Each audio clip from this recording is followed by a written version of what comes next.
Thank you, everyone. That was really wonderful. Please don't let that information just sit there.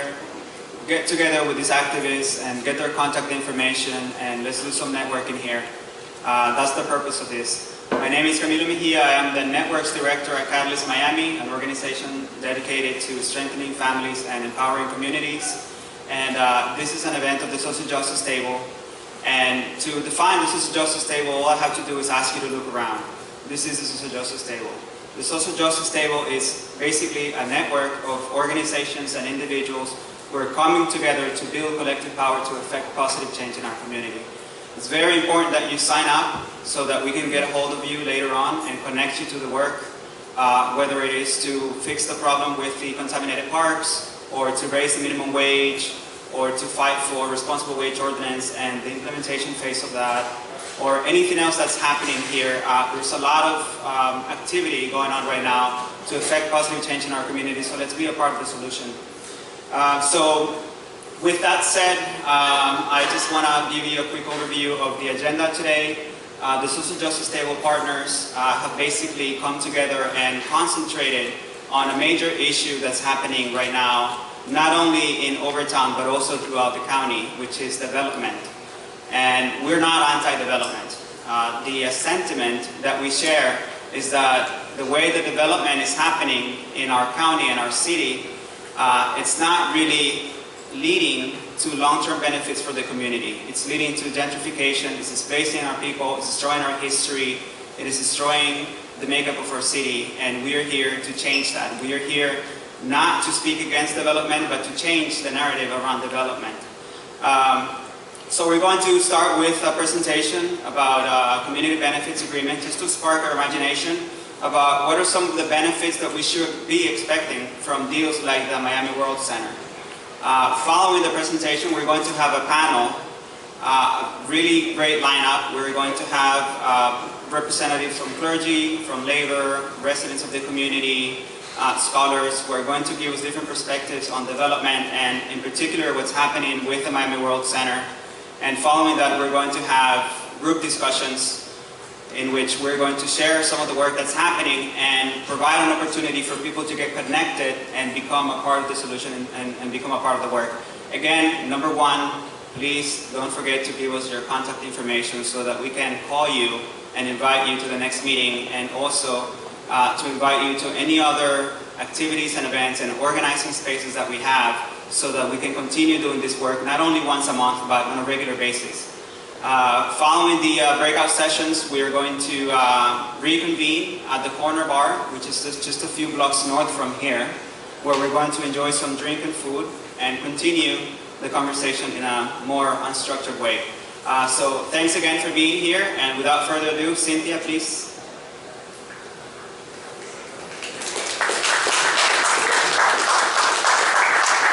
Overview of what a CBA is, which is a community benefits agreement. I don't know if you were handed out one of these great little fact sheets about what a community benefits agreement is. I think they're also at the bar available. But really, what we want to hear are from the real experts who have actually done community benefits agreement, and we actually have someone here in the room. So just really quickly, a community benefits agreement is just that, right? It's an agreement that involves community, also developers and elected officials. And really, through community benefits agreements throughout the country, they have done a lot of basically winning on all different levels, winning not only for developers, but for elected officials, and making sure that there's a process where community, labor, faith groups are involved. Really what a successful CBA looks like is one where everyone can be held accountable and one where everyone wins, right? So a very inclusive process, which is what we don't currently have in Miami. So changing that narrative and changing that policy would really be beneficial to all of us, not just whether we're from labor or whether we're the community of faith. It's a really inclusive process, and we need to start changing that narrative, as many other cities that have been doing that around the country, and Miami should be a great example of that. So without further ado, I want to introduce Reverend Scott Marks, who was born in North Carolina to a pastor mother and deacon father. He is a co-founder of the New Haven Rising Scott organized and trained people from all walks of life, races, genders, and religions to fight and protect their homes, jobs, and communities. He organized marches and rallies, made alliances with local and national leaders, and continuously advocated on behalf of communities ravaged by poverty, violence, and inequality, and for working people everywhere. Reverend Marks has a solid leadership and is actually currently working with Unite Here, who has recruited him, and I want to welcome him to the stage.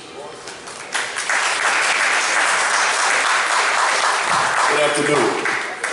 Good afternoon. I'm happy to be here from New Haven, Connecticut, and by the way of North Carolina, and you've heard the background. I want to get into it. I don't have a long time and don't want to take up much of your time, but in '96, for many years, there had been conflict with Yale University. 4 of recent presidents graduated there. The CIA was founded there. There's a $24 billion endowment that exists there. So very tough, 120,000 people in the city of New Haven.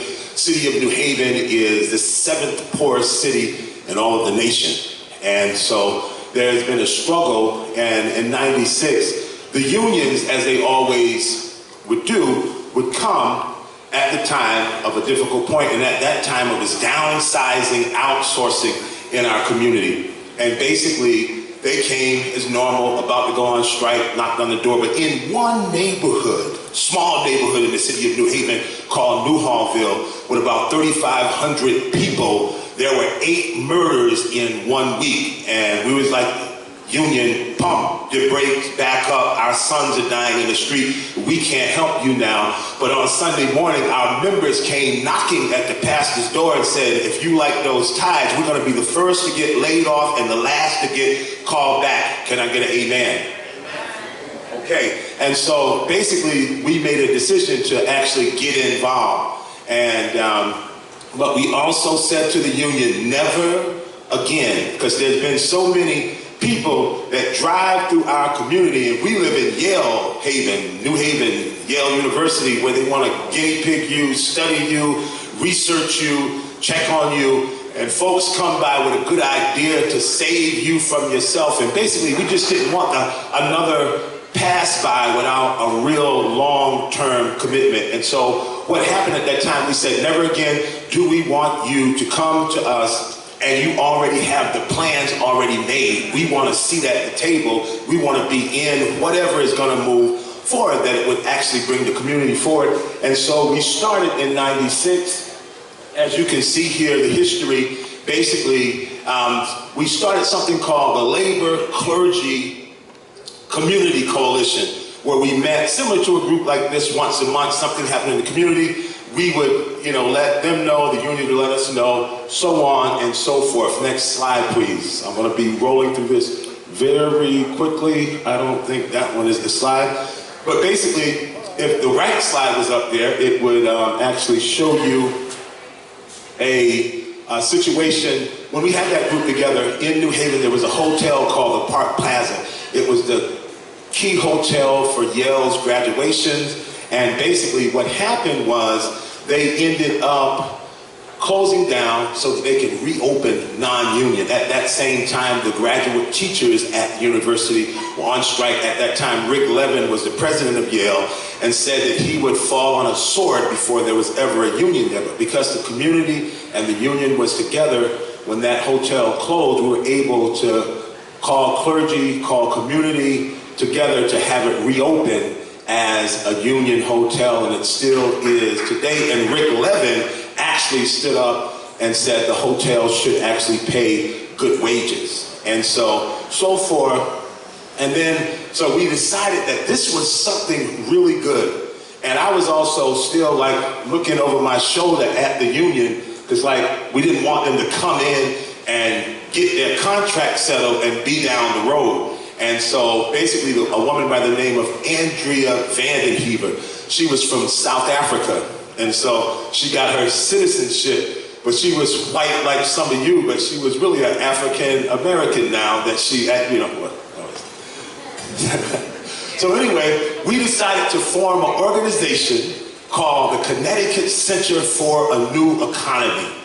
And so no more clergy, labor, community coalition. Basically, we had something more permanent, like the church that I pastor, a 501c3, right? And we begin to train leaders, develop folks. Do we got it? We train leaders, develop folks, and basically, and the union was very supportive, and we started as a statewide organization.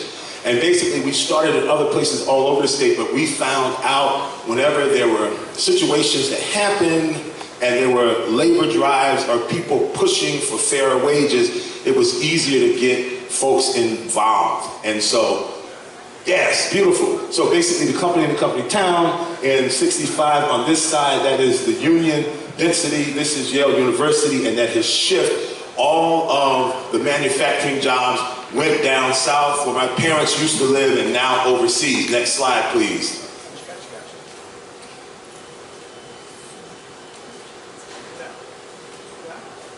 Okay, keep going, keep going, keep going. And basically this is the Omni, keep going, keep going. Yeah, there you go. Omni Hotel, living wage, right? I want to get to the community benefits agreement. So what we had was research, and we started to build something that we called a social contract. Jim Lawson from California, who taught a lot of the lunch counter sit-ins, came up and worked with us on the sit-ins. Next slide. So we did research reports, popular education, organized a campaign that way, and built the pillars to the social contract. Next slide. Right, first one, good job, strong communities. Went out, educated the communities, and did a lot of door knocking. Because I don't care how great a leader you are, you can come up with a great plan, but if you don't go talk to people about what it is they want to do and get involved, it's like nobody likes dictation. Next slide. And so we talked about the structure here, key leaders, members. Next slide. Next slide. All right, taxes, jobs, and schools. We talked about class size. This was one of the pillars of the social contract. A lot of basements, church basements, house meetings, where we got this information out about our social contract. And basically everybody wants an instant cup of coffee, but this community building takes a long time. And together we stand, and divided we fall. Keep it moving, I'll tell you when to stop. Home ownership was another pillar of the social contract. And right here, here's the one where the community benefits agreement came. This is Yale New Haven Hospital, and if you see the theme, is uncharitable care. There were people who were cleaning the floors, making the beds. When they got sick, they couldn't get in those same beds, and the University Hospital actually had something called, all of us know it, the direct deposit. And basically, if you ended up owing the money, the liens would go on your house and they would attach your paychecks, and so folks wouldn't have enough to make ends meet. Let's see what it really looks like. Next slide. Everywhere you see a dot was a lien on the house, and at that time there was 924. But we actually got, through our struggles, coming together, the community and the union, we got 20,000 liens lifted off homes, because we found out that the older churches in the city of New Haven had something called a medical debt bed fund. Very wealthy people died and wanted to give back, and the hospital wasn't offering it to folks, and actually got those liens lifted. At the same time, they were planning on building the Yale New Haven Smilo Cancer Center. And it was going to change a tremendous amount in our community. We worried about the asthma and basically the traffic and how the project was going to go forth. And I heard somebody say it early on, we would be ludicrous to be against development. We want development. We want to be in that room at the city commission, at the city council where I live. We want to be in there, like, with signs up, supporting the developers if they take in consideration the people who live in the city, small business, big business, union members, so that the community can grow as it grows. Otherwise, we're on a real plan for gentrification. Next slide.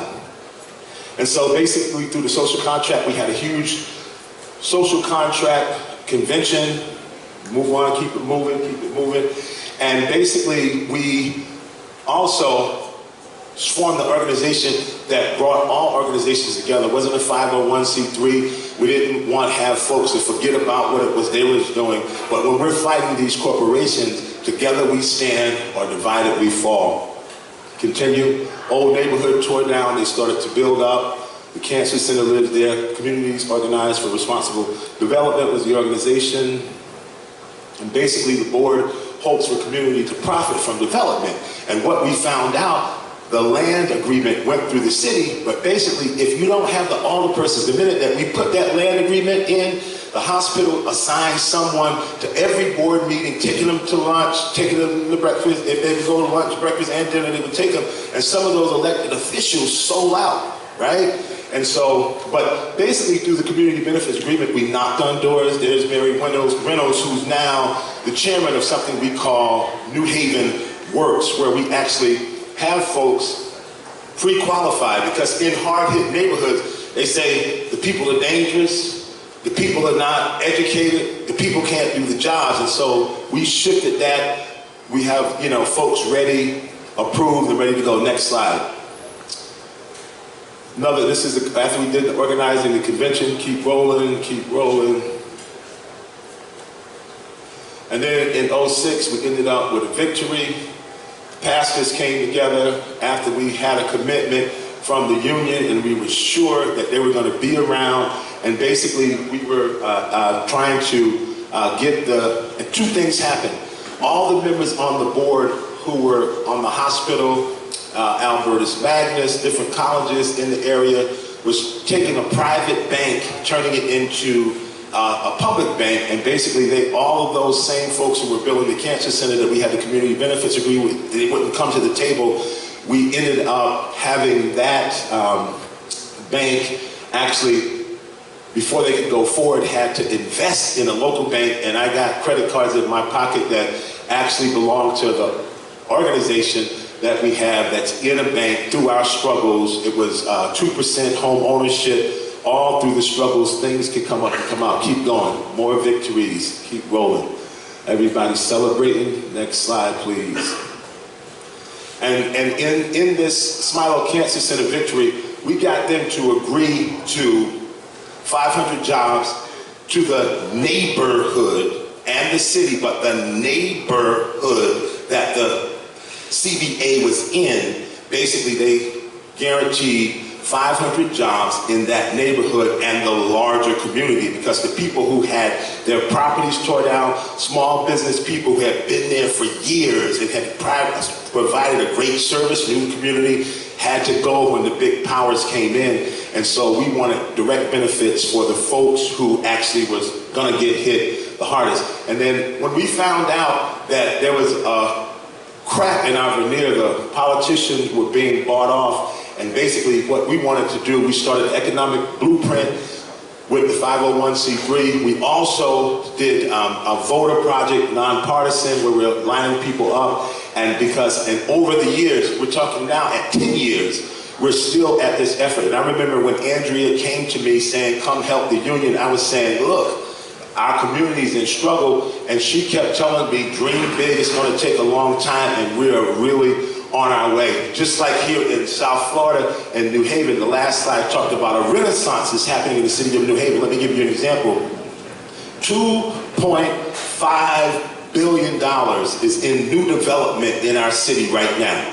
And to put that into perspective, in the last decade, there was $1 billion spent in remodeling all the schools, and most of the people in our city was left out. And so we started organizations so that we could actually move our people in. The voter project, next slide. I'm probably running out of time, so I want to hurry up. And then we knocked on doors, got people's issues, keep rolling. We started a values-based leadership, because we were saying that old board of alderpersons could no longer be in place. So we started that with 1,000 leaders, started a values-based leadership, and we began to move forward. The Civic Institute, continue, keep rolling, keep rolling, keep rolling. And then in 2011, go back, that's a very important slide.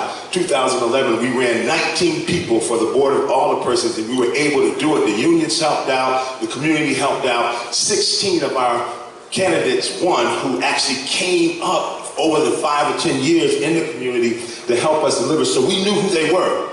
It wasn't like we got to get the politician to do something. They were us.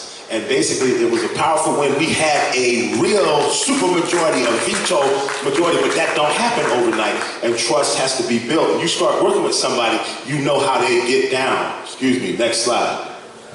Next slide, next slide. So that's what happened. Slide. And then as soon as they won the primary, in November, before they went into office, this is me standing there. We brought the community together because what we did was we came up with what the community wanted to have go forward. And basically all the things that the community said, jobs the most important, violence, it became the agenda for the elected officials, right? Because if we put you in, we can also, thank you. And so next slide. So we did that. Victories, keep going, keep going. I just want to get to the new organization, keep going, and I'm going to get out of your way. Keep rolling. These are all victories, and it will be doubled since that time. And then, here's the thing. What we did was, the 501c3, which is Connecticut Center for a New Economy, you can go on the web and see all those reports in full detail. But we just started a new organization called New Haven Rising. New Haven Rising, which is a 501c4. We can endorse, we can go to candidates, we don't have to do nonpartisan, we can actually get directly involved. We're training, developing team leaders, and building committees. Next slide. Next slide. And this is the most important slide for me. That day, the school system allowed us to use the auditorium, and basically the air conditioner was out, but we still went on. But that's our setup. We have a key leader that leads 3 or 4 committees that communicates with 5 or 10 members, and these are dues-paying members. Next slide. We're at the end. Don't get nervous. And so this is basically what we did. And I'm telling you, I have a lot of faith and belief. This is 15 years of my life, and somewhere along the way, the union, I went to a couple of their rallies. I was the vice president of the Curvy Association. I was on the NAACP. All of those organizations. I served on the city council. But when I went to those union rallies, I said, man, these folks can turn out a lot of folks. And basically, I want that same thing to happen in our community, and that is the thing that we're doing. People are standing up, stepping up, last slide, moving forward. And so the community benefits agreement is only as good as the paper that they're written on if you don't have the elected officials who understand that the struggle of the people, knowing that you can put them in, knowing that you can take them out. Thank you.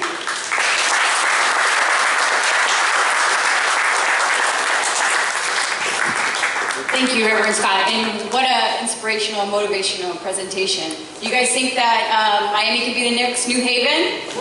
Yeah, definitely. So we're going to introduce now several of the panelists. Actually, if I can have all the panelists come forward, and I'm just going to ask you guys to introduce yourselves. So now is the time. We have the chairs moved over? Sure. Yeah, because it's...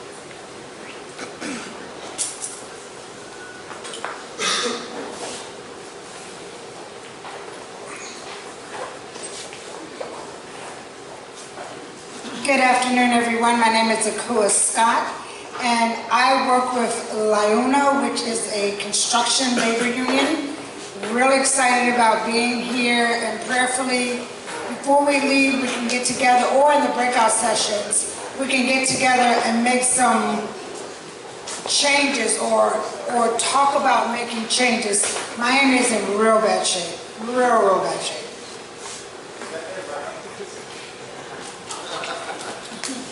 Hello, my name is Adrian Brown.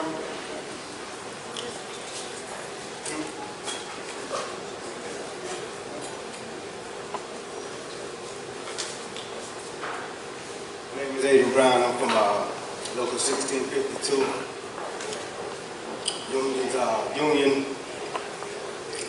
Labor Union International of America.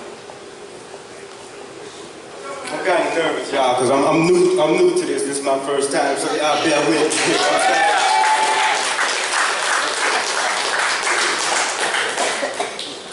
I've been a member of the union for over 16 years, and my time with the union, labor union, I learned a whole lot of things as far as, working with this union. And a few of the things I learned, like stripping, farming, chipping, slab on grade, signaling, traffic. These are the things you can learn with the union and more. The reason why I'm here is to speak to you.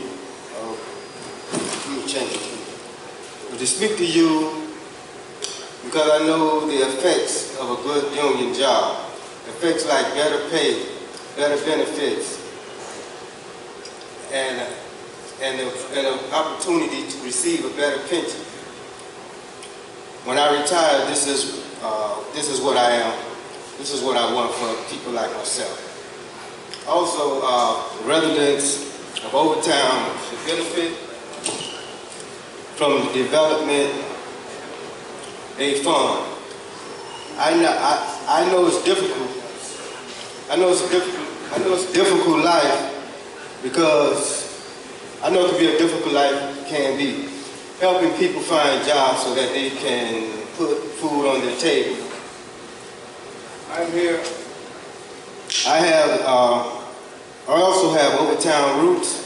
My father lived on 14th Terrace and 3rd before expansion of the I-95. Like many others, he was forced to leave. We may not stop development, but we can help make certain that we as a community can benefit. Thank you.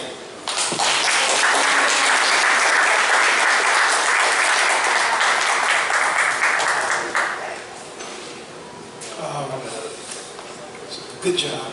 Reverend Gary Johnson, I'm actually the former state director in 2008 for President Barack Obama, now the president of SCOC, and glad to be here.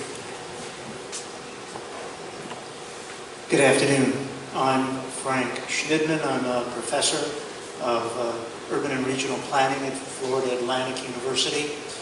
And the Reverend, in his opening remarks about community benefits agreements, reminded me that in the days when I worked for Neighborhood Legal Services, I went to New Haven, Connecticut, to what was the opening of Florence Virtue School, one of the first neighborhood schools in the fall of 1967.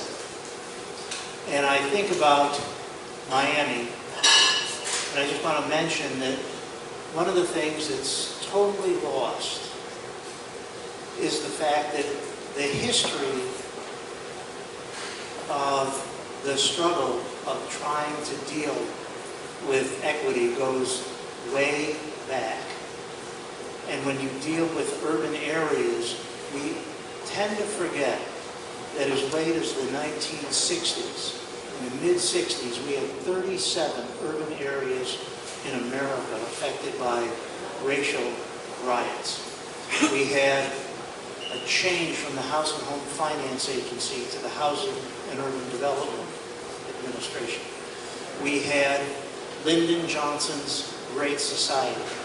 We had a great deal of hope, which has never been fulfilled. But one of the most important overlooked aspects has been the promise that was made to all Americans in the preamble of the Housing Act of 1949, which said that a decent home and a suitable living environment were the objectives of Congress in dealing with the housing situation in the United States of America.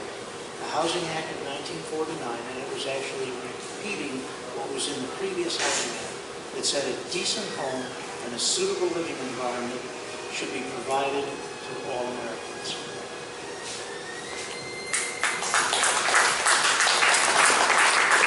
My name is Mike Hill, and I'm a researcher and an organizer with Unite Here, which is, we represent hotel workers, casino workers, and food service workers in South Florida, both counties, Miami-Dade and Broward County.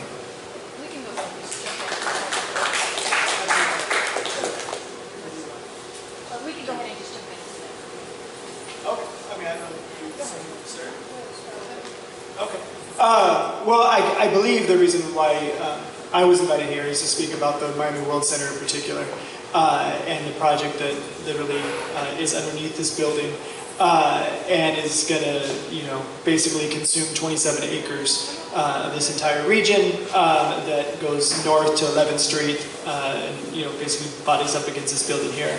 And our union has been involved along with clergy and churches in the Overtown area, other unions, and other folks to really try to push both the city, the county, and the developers to understand that, Overtown and the poorest neighborhoods of Miami need to be a part of this development, not just looked at or pushed out, but actually be in the project, both on the construction end and on the full-time jobs end, which is obviously where our union has the most, say, or is that, there's going to be jobs that are created that are going to be here for the next 50 years. And, if those jobs are given to Overtown and to the poorest neighborhoods of Miami, and those are good jobs, then people can actually prosper from the development and not just be relocated by the development. So that's what we've been involved in, and I can speak more about it. So.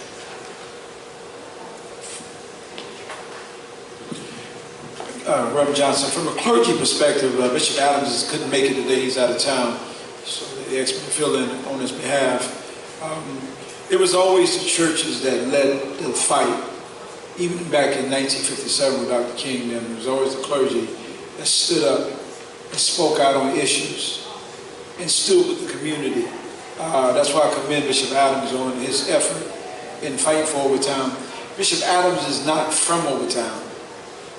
He's from out of town, but he understands it, he gets it. And so we working with him, we became a member of the Southern Christian Leadership Conference, and we're looking to stand with him to fight for those people in Overtown for better wages. We're not against development. Make that very clear, we're not against development. But we are against when you don't include the community when you make deals with developers.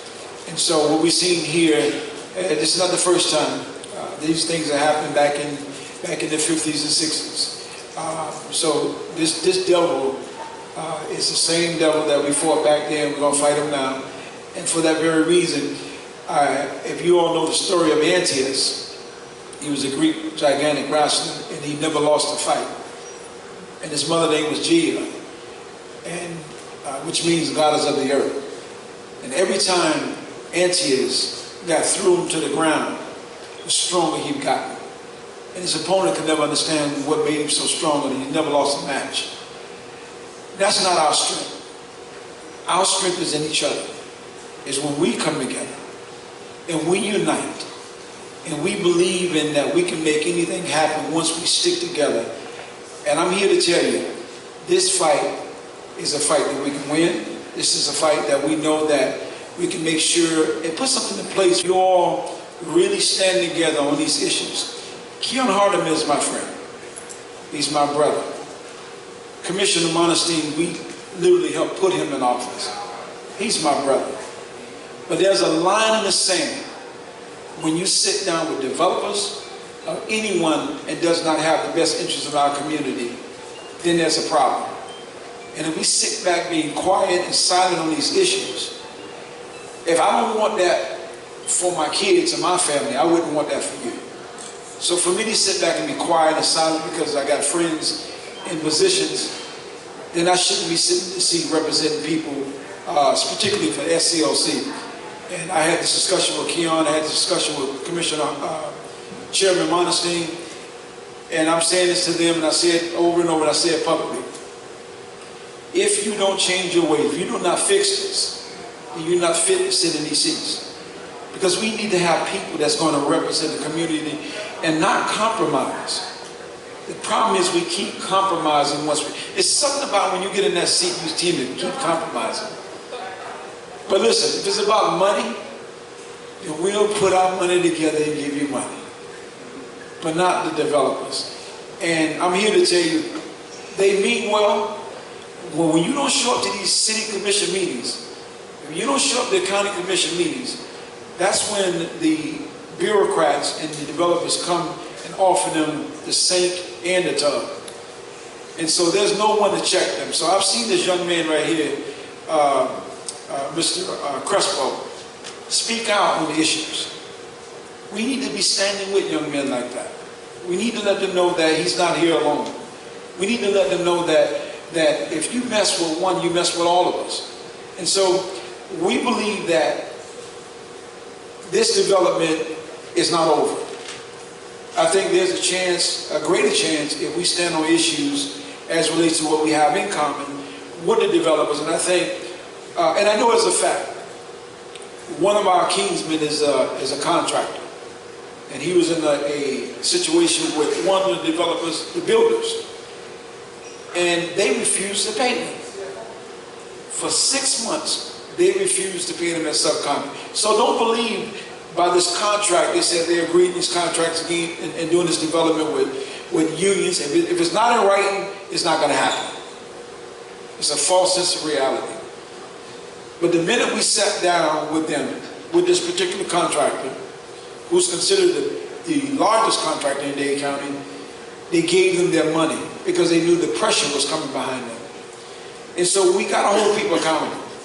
And the only way we're going to do that is we stick together and we address the issues intelligently and making sure people understand that you can change your ways and you can vote in the best interest of the community. The entire commission can vote in the best interest of the community. And after that, they can have all the power they want. Thank you.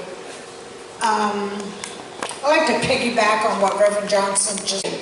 We have a voice. We have a tendency not to go out to the communities and solicit people, not even necessarily volunteers, but recruit people who have a similar cause. We have people who are living in abject poverty, but why? They're doing that because they don't have jobs. They don't have jobs because we're not fighting for jobs. Labor, we have so many qualified people in construction. When I tell you qualified, we have qualified because we have our own training program. We have a training program that teaches our laborers how to do everything except plumbing and electrician. And we don't teach plumbing, we don't teach electrician. But however, when the Miami World Center project was agreed, or the agreement was put in place, who did they give money to, or who did they set aside funds for? Electricians. Why? Why were they the only ones? And the amount of money that they set aside for laborers was so small, it didn't even meet the $15 that we're fighting for right now for our workers. Didn't even touch it. $11.58, I believe it was. That's absurd. And what are we doing? We aren't doing anything. We aren't saying anything. But we need to start raising our voices and raising them loudly. We need to start emailing people. We need to continue to blog. We need to get people involved so that they will know that we are human beings. We have needs. We need to live. We need to put food on our tables. But for some reason, what we do is we let someone else do it. And then if they don't do a good job, we want to complain about it. That's crazy. We have subcontractors who are African American. They can't even get a piece of the pie. These are subcontractors or contractors. They make them subcontractors, but these are contractors that are well experienced, and they need to work. And then they can put the other community to work. But what do? We don't say anything. We look at these job sites and nobody looks like the people in my community. You may see 2 people on a job site that are people of color. 2. And we're talking about a multi-million-dollar project which almost always includes our taxpayer dollars. Why are we sitting around allowing this to happen? I am not against any other person or regardless nationality getting jobs. That's not what this is about. But if you're going to build in Overtown, hire Overtown residents. If you're going to build in Liberty City, hire Liberty City residents. We will train them. Unite Here trains. They train the hotel workers, casino workers. We train construction workers. So there's absolutely no excuse for them not to hire people in these communities. And if we don't speak up, it's going to continue to happen. Thank you.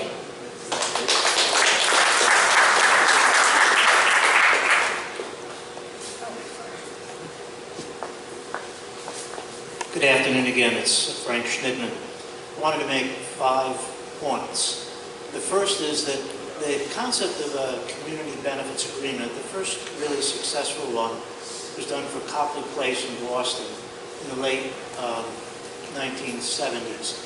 And if you're interested in really looking at effective, easy to read, understandable literature, 2 authors that really have the best information, 2 women, one Amy Levine, L-E-V-I-N-E, and Patricia Salkin, S-A-L-K-I-N.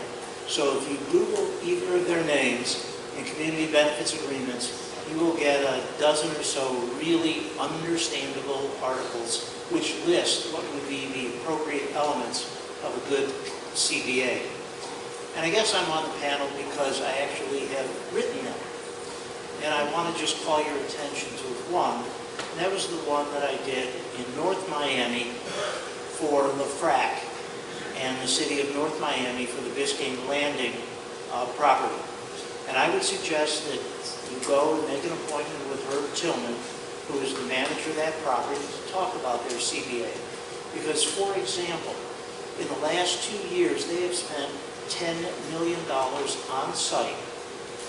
Excuse me, $10 million on site, and more than 30% of those expenditures have been locally sourced. Their training program is in advance of the need for the workers on site. For example, we went through every single job that was going to be needed by year, by category, for the first 5 years. We identified the training needs. We made arrangements with Miami-Dade College. We made arrangements with Turner Tech, and a few other organizations to basically train the individuals in advance of the on-site job needs.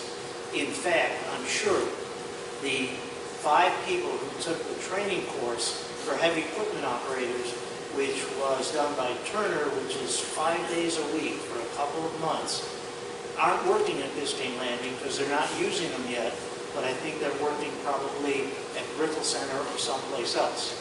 But the idea is you identify who you need and you hire them in advance, or you train them in advance. Another example of that is actually what's going on with the Dress for Success agreement with Macy's, where they're actually putting people in Macy's stores in advance of actually putting them into a store which is going to be part of the development.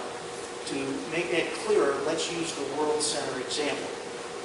If in fact Macy's or Marriott or any of these other tenants are coming into a development in 2, 3, 4, 5 years, the community benefits agreement shouldn't have this, we're going to hold a job fair a month before we open and we're going to find out that everybody can't pass a drug test or they got a felony record. No. If you're signing a community benefits agreement now and your tenants are committed by leases, and that's the BS that went on between Christmas and New Year's, but they had to have the agreement signed with the CRA or otherwise the retailers are going to walk. If the retailers are that committed, the retailers should be hiring the Overtown residents today. They should be training them for the next 3 years. And when the store opens, they will have worked for 3 years. There's no question of a drug test. There's no question of whether they're a previous felon. They would have been paid to train the way they do college kids. They would have put them on the job, and when the when the World Center, Macy's opens and Marriott opens, the residents have been working for that corporation, paid for that corporation for 3 years. Just an example. But I ask you to take a look at the section 35 of the lease between Alita Partners and North Miami for the Biscayne Landing site, which is that community benefits section. And the section before that actually deals with parks. And it's a much better example than the example of what we have with World Center. I also wanted to say that if you look at community redevelopment agencies in Miami-Dade County, first of all, there's 217 community redevelopment agencies in the state of Florida. We have 14 in Miami-Dade County. 10 are actually in incorporated municipalities, and 4 are in the unincorporated areas of the county. This year alone, the general fund of the county paid $31 million into the trust funds of these 14 CRAs for the alleviation of slum and blight. $31 million came out of the general fund in order to, the taxpayers of Miami-Dade County gave $31 million in trust for the alleviation of slum and blight and the provision of affordable housing. The cities, because the city and the county both contribute, and because of the millage rate being higher in cities, the cities have actually put in more. So you probably got $70 million of taxpayer money in Miami-Dade County and the cities going into CRAs. This year, the $31 million that came from the county, taxpayers' money, $16 million went to Miami Beach. It went to Miami Beach for the removal of the slum and blight of the convention center. All of that money went to an area that the people who do economic development in Miami Beach admit is not slum and blight. And they diverted money that is supposed to be used for the alleviation of slum and blight and the provision of affordable housing to subsidize the construction and operation of the convention center. The second largest is Southeast Overtown Park West, which gets over $5 million of CRA money that comes from the county taxpayers for the alleviation of slum and blight. Next is Omni, which gets $4 million from the county, and they just turn it back to the county because that slum and blight money that the county taxpayers gives to Omni is actually used to subsidize the debt service on the Performing Arts Center, all of it. In effect, when the community redevelopment plan for Omni was approved, the site where the Performing Arts Center exists was truly blighted. It was vacant. The CRA was asked on a formula basis to contribute $11 million for the construction of the Performing Arts Center, and working the calculations on the numbers, it was going to be $1.3 million a year until the debt service on that finance amount was paid. So the Omni CRA was paying $1.3 million a year to alleviate the blight in Omni. Along comes the global agreement for funding the Marlins Stadium, and the county needed more money. And so the money was going to come from Omni. And so what happened was, in order to get the tourist taxes, which were paying for the balance of the debt on the Performing Arts Center, they came up with an agreement that in effect commits the Omni CRA to pay 35% of all of the slum and blight money that it gets to substitute for the tourist taxes that were used to pay for the debt service of the built, operating, and in no danger of default Performing Arts Center. So for right now, over $5 million this year of slum and blight money is being given to the county to pay for the debt service of the now close to $3 billion Marlins baseball stadium. And that's how it's using slum and blight money. We saw them expand the boundary of the Omni CRA south of 395 to take in Museum Park to pay for the cost of remediating the pollution. $13 million. Now you can't argue that it's not alleviating blight. The problem is that that's a non-taxable site. One of the most objectionable things that happened this this year in complete violation of Section 163-300 of the Florida statutes, which is the Community Redevelopment Act, is the gift of $1 million of slum and blight money from Omni to the PAM, Perez Art Museum of Miami. Professor, can you bring Oh, I'm sorry. The $1 million payment by the Omni CRA to the Perez Art Museum Miami to subsidize the operating costs because the donors didn't live up to their commitment not to come back to the public trough for more money. And so now the slum and blight money and the affordable housing money that has been given by the taxpayers of Miami-Dade County to the trust fund for those purposes are used to subsidize the operating costs of PAM. We also had the expansion of the Omni CRA to Watson Island so that $10 million of CRA money could be contributed toward the tunnel. There are other stories, and I could go on and on, but I'm not going to do that because I really want to talk to you a little bit more about the Community Benefits Agreement that was supposedly done for the World Center.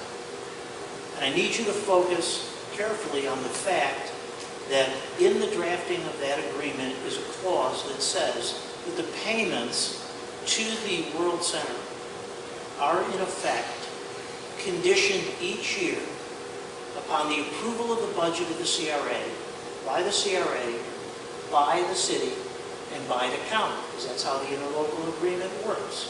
And so that means that this commitment of six-something million a year of slum and blight money to World Center for these goals of employment is not a commitment every single year that's automatic. So you need to show up before the CRA, before the City of Miami Commission and the county each year to determine whether or not they've met the goals and to strenuously argue that they have not, if they have not, and not allow the payment to be included in the budget that year. And then let me close quickly by saying something that I say all the time. A CRA is not an economic development organization. A CRA should not be giving a community benefits agreement. A CRA is for the alleviation of slum and blight and the provision of affordable housing. An economic development agency is defined by state statute because it's critical that economic development agencies be exempt from the Sunshine Law so that a developer or a business can come in and negotiate their deal without everything being in the public. Enterprise Florida does it, the Beacon Council does it, the economic development officers of each city. So if you want to know what the CRA is doing, they are not exempt from Sunshine. You can walk in and ask for Clarence's file on World Center, and he can't tell you it's exempt. He's not an economic development organization. There is an opinion of the Attorney General of the state of Florida that says that CRAs cannot spend money supporting organizations that do tourist development and economic development. So how can a CRA spend money on economic development itself if it's not allowed, pursuant to an opinion of the Attorney General, to give it to other people who do economic development? It shouldn't. It can't.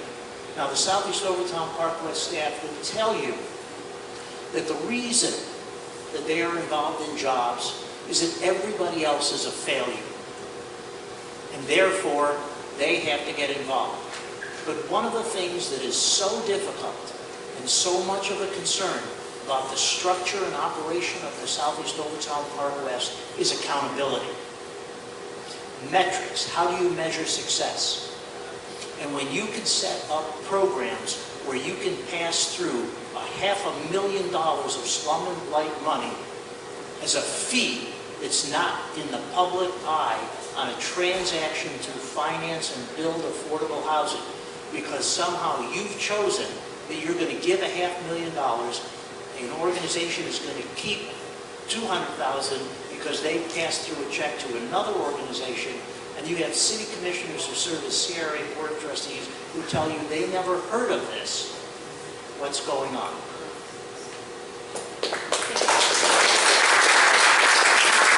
very much. So what I'm going to do now is just ask our panelists a few questions, and then I'm going to open the floor for others. And what we've decided is that rather than break it into different groups, we're just going to have one large discussion. So for labor on the panel, I have a specific question. You know, we understand that the electricians already got a piece of the contract of the work.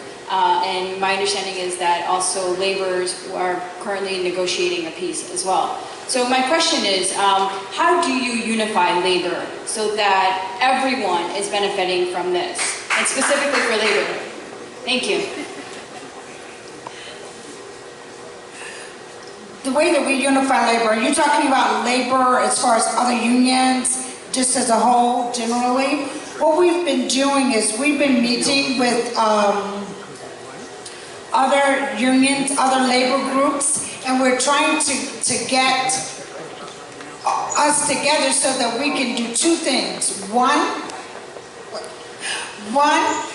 get the attention of the powers that be who would make decisions. We're talking about the developers and those commissioners. At some point, they have to come together and understand that it's about the community and it isn't about them on an individual basis.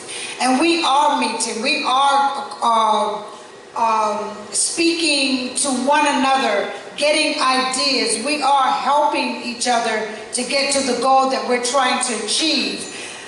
What I am concerned about is that they're not looking at labor and what we've done. We're talking about Unite Here, SEIU, even my labor union. If you look at that tunnel, how many of you have been through that new tunnel? 82% of those workers were a part of our union, LIUNA. You have qualified labor. So there's absolutely no reason why they will not hire labor from the unions here. When you talk about hotels and casinos, you have very qualified people there. You know, and what we've been doing is we have been meeting, to answer your question, we have been meeting. We have been trying to find a solution that will solidify all of us and what we're trying to do to make certain that, one, the elected officials listen to us or they're out of there. We have to make that known. They must listen to us. That's one. The other thing is that the developers need a group, which is the group that we're forming, to come to sit down, to talk to. SCLC has definitely made I won't say a stride, they made a leap into making them sit down and talk to them. But what we need them to do is sit down and talk to us, which includes, as I said, the other unions as well.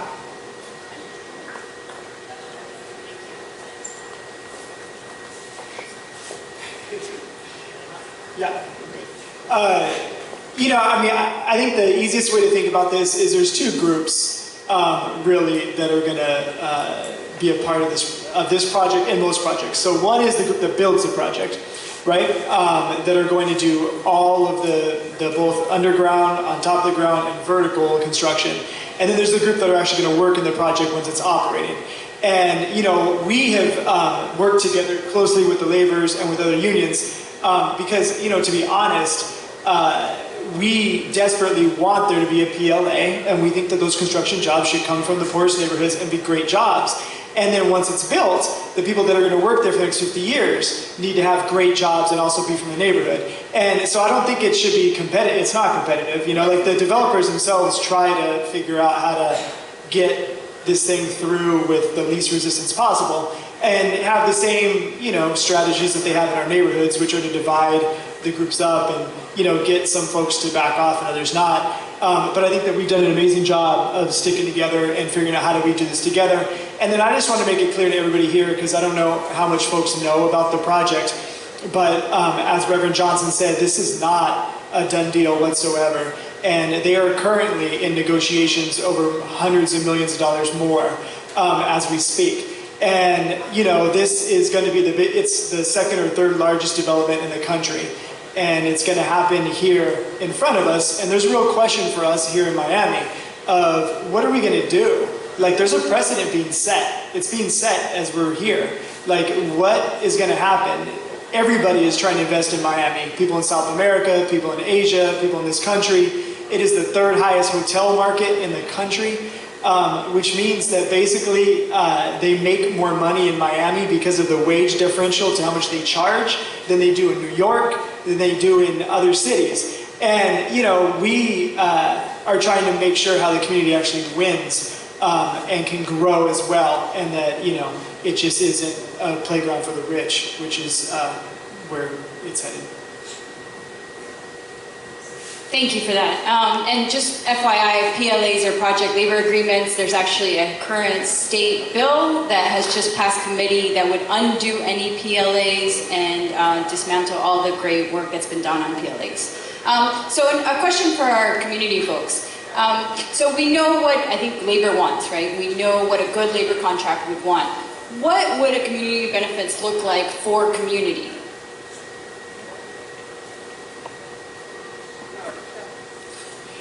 I think what it would look like is a long-term agreement.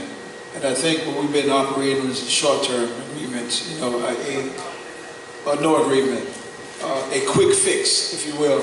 And I think what has to happen is there has to be an agreement signed by the developers. And Corey alluded to it earlier. We meet SCOC men. We have what we call the Kingsmen, and they're like 85% of our men are contractors or business owners. And what we wanted to do is bring those in to the negotiating tables with the developers along with the mayors and the commission and say, listen, these guys are from the community. We rather get them to work in terms of the contracts, we'll hire our own people because we'll keep them to work. And I think the best way to do this is exactly what Corey and some of the other unions have been talking about, is to combine the union's effort in terms of what they want, what the hotel union want, laborers want. I think the crane operators, I saw them here earlier, what they want, and sit down and say, this is what it looks like for us to move forward. And that can be done fairly because if you're using any, and as you would say, Professor, any CRA dollars that comes from our community, TIF dollars, that's our money. And it came from our community. And so I believe that if you're going to use any of the funds from our community, we should have some say-so in what happens. And I think the best way of doing that is sitting down with the powers that be. We have a meeting next week. Not next week. We got the next week with Mayor Jimenez. And that's a discussion we're going to have. And he agreed to, he thought it was a good idea if he brought in all of the developers and sit down with you, SCOC, and let's come to an understanding on how we can move forward. So now, it's election time, I get it. But guess what? What better time to get an agreement than right now? So that's our position, and we welcome everyone. That's why we don't toot SCOC horns. We don't do what you do. We advocate for you.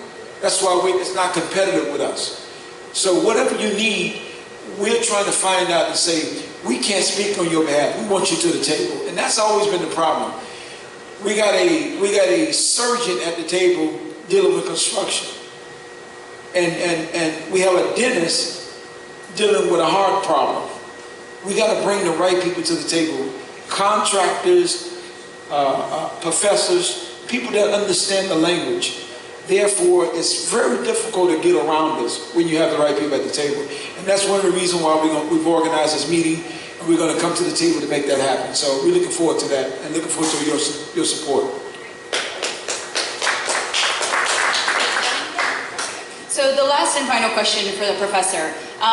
So my understanding of CRAs is that in other CRAs around the country, you have your elected officials who sit on it, but also non-elected officials can sit on it if they are invited to by elected officials. Why don't we have that here in Miami? The Redevelopment Act basically provides the structure for which the CRA board is appointed. And in effect, what happens is that the Miami-Dade County, as a charter county under the state legislation, is the governing body that can establish all CRAs. When a municipality, an incorporated area, asks for the authority to set up a CRA, they delegate the authority, which includes the authority to appoint the board. The CRA, the elected officials in Miami, have the authority to appoint a board of anyone they want. They can appoint a board that has architects, engineers, doctors, lawyers, Indian chiefs, whatever. But they chose in Miami to appoint themselves because they wanted to control the money. They don't have any time to read the agenda package, and if you watch the meetings, you realize that whether you're talking about Omni or you're talking about the CRA for Southeast Overtown Park West, there's only one person who's really in charge, and that is the chairman, because it's his political district. And they treat the CRA not like the fact that they're all board of commissioners of the CRA, but that they're just politicians negotiating over another pot of money. Now, each state laws differ on how the CRA board members are appointed, but there is no reason, there is no justification for the City of Miami Commission to appoint itself as the CRA board. They can appoint other people if they so choose.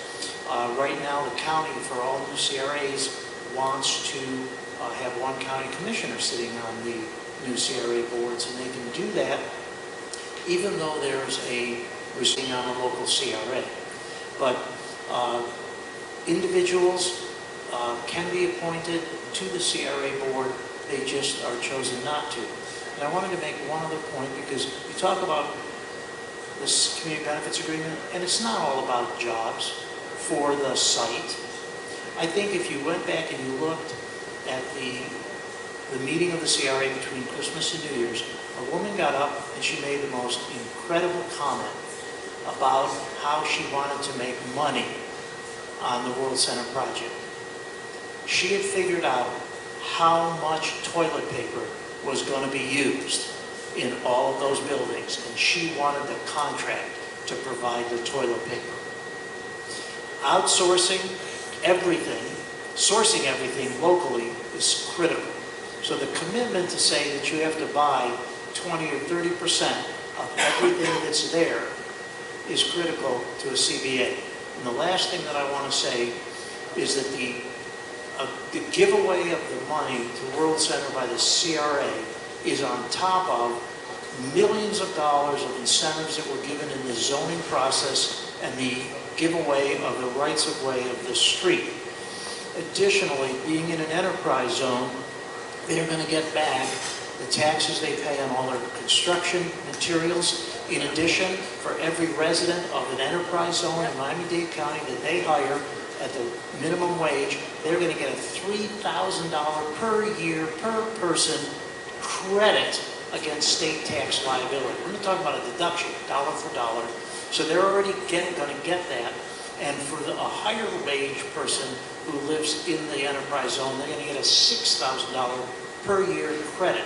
And then finally, they've announced that they're going to use Chapter 190 of the Florida statutes to set up a community development district, which means they are going to be able to float tax-exempt bonds or lower rate bonds to build the infrastructure of World Center and use the CRA money or other money to pay off the debt service. But most importantly, the land will be the obligor on those bonds, and so they'll be able to flip the property and walk away having gained the financial advantage of putting the debt on their purchaser and being able to walk away with a present value of all of the incentives that government has given them.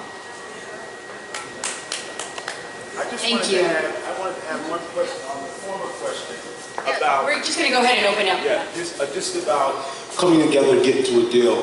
Basically, it is to the developer's advantage to single us off one by one to try to cut a deal. And when we deal like that, basically, it's going to be the crumbs that we actually get. And basically, we say labor, but anybody who gets up in the morning and go to a job, very thankful if they have a way to negotiate their salaries, they actually lead a community, right? And they're labor at the job, but they actually belong to a community. And somehow Whatever the community wants, labor should not settle until the community get it. Whatever the community wants, it should be vice versa.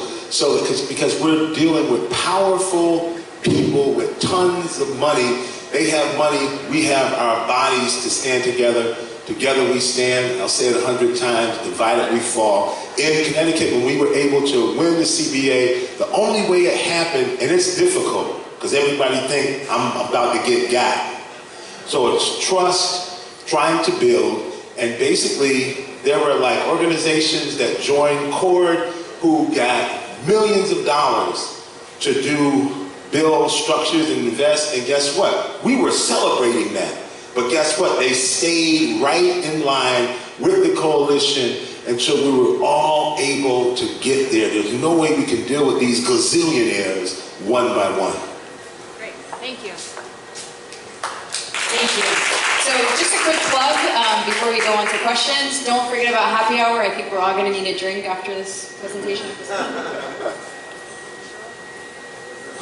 Very briefly to Mr. Schnittman, can you tell us the status of this whole deal? What was it that was signed in December? We hear the deal's not done. Was there a community benefits agreement as part of that package? Is that still to be negotiated? Where are we here? What's going on?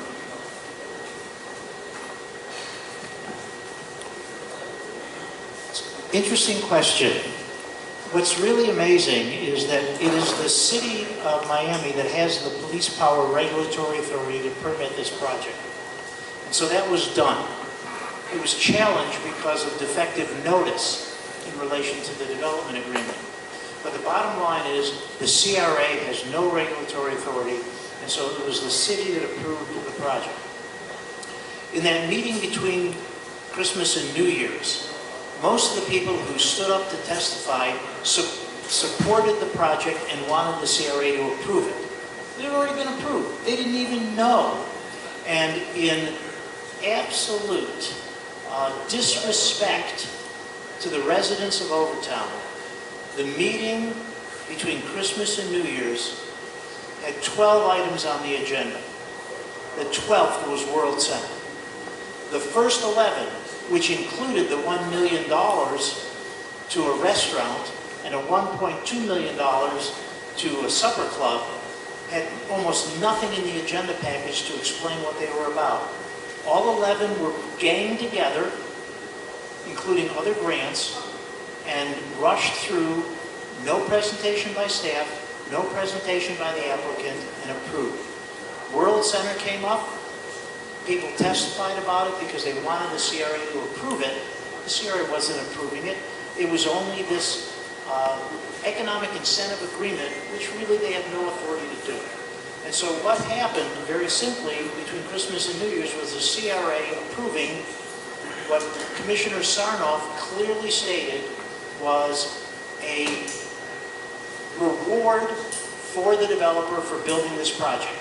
He said he was tired, go watch the tape, he was tired of the questions about what the CRA was giving to the developer, and he wanted to turn the discussion around to what the developer was doing for the CRA, and but for this project there'd be no TIF, so we should give him back part of his property taxes. And as I said earlier this week, if I, living in Broward County, decided to buy an empty lot in Miami-Dade County and build my home, how do you think the county or the city would react if I asked them for half of the property taxes back as a reward because I built my project? Come on. The project is still going through the machinations of approval. There's a lot of little things that need to be done, but the bottom line, for most aspects, the project is approved. And so the zoning is there. There's going to be numerous times that the project is coming before the city for the specifics of each building. But that the zoning for the project has been approved. And then the real issue at this point becomes one of the exact approval of the specific buildings for the building permits to actually go forward.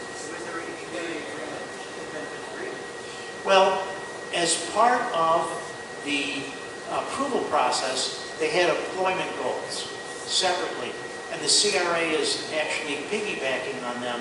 And there was really, from my perspective, nothing that says, that you've got to source 30% of your materials locally, that you've got to enter into training programs. The reality of it is, and what we haven't seen yet, is the Marriott World Center, Hotel, Conference Center is going to be coming to the CRA for even more money than the World Center. And their argument is that hotels around the country get their public space, their ballroom space subsidized by the taxpayer, so we should. However, in Miami, the Downtown Development Authority did a study to justify building a convention center because there was a market, because of this debate about whether it would adversely affect the Miami Beach Convention Center, which we're giving $16 million a year of slum and blight money to. So I think the bottom line here is that you've got a situation with World Center where the zoning has been done. There's a lot of things. You need to be sitting there at every single meeting and listening. But I think what's critical, the next step, is you're going to see the Marriott coming in for more money, and they're going to say, if you don't give me more money, I'm going to build a smaller hotel. All right. It's not like we have a shortage of hotels. You're actually right. So we're running out of time, but if there are some last minute questions, I'll take one or two more. There was an issue that we came across in Liberty City in Overtown that no one knew what a community benefits package was in the first place, with that $200 million deal that they have going on right now and in Overtown. And I knew a little bit about it, so here's the issue that we ran into. We didn't know who was supposed to handle the community benefits package and putting it together. So while Nitin was going around backdooring deals with at the city hall and at different churches and areas in Overtown,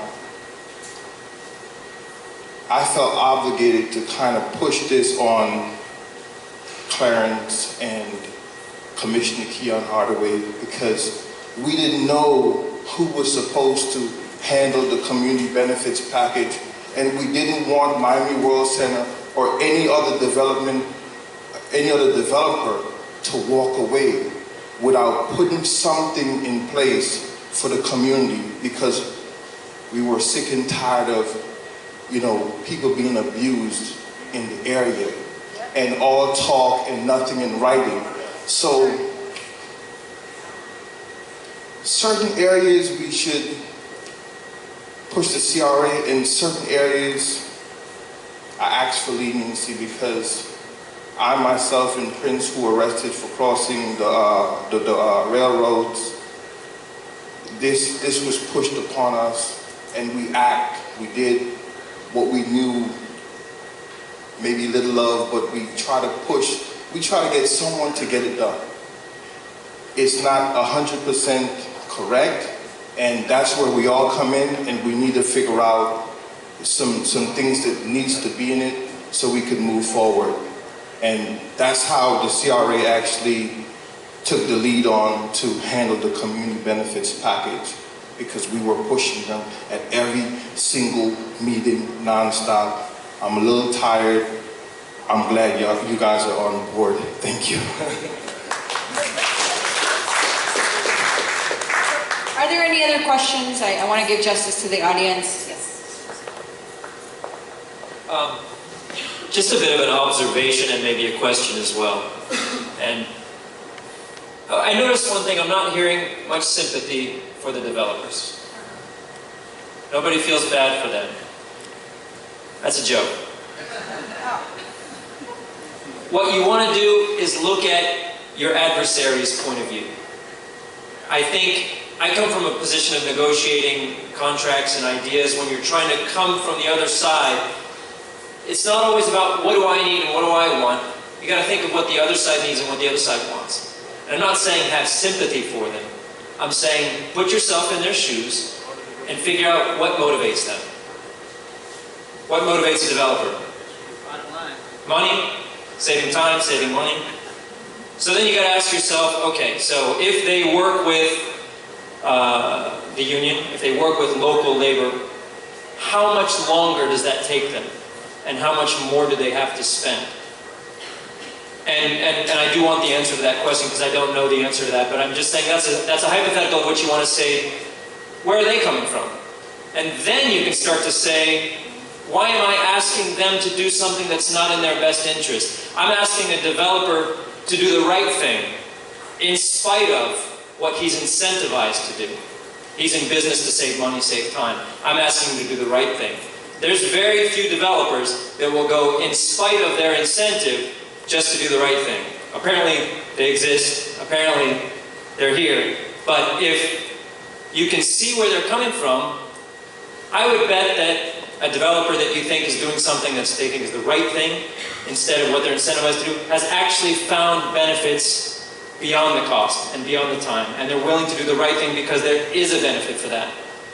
So is there a way we can teach other developers the residual benefits of doing it the right way, and still empathize with their needs to save time and save cost, and say, let's all sit at the table together instead of across? That may be a very naive and simplified view.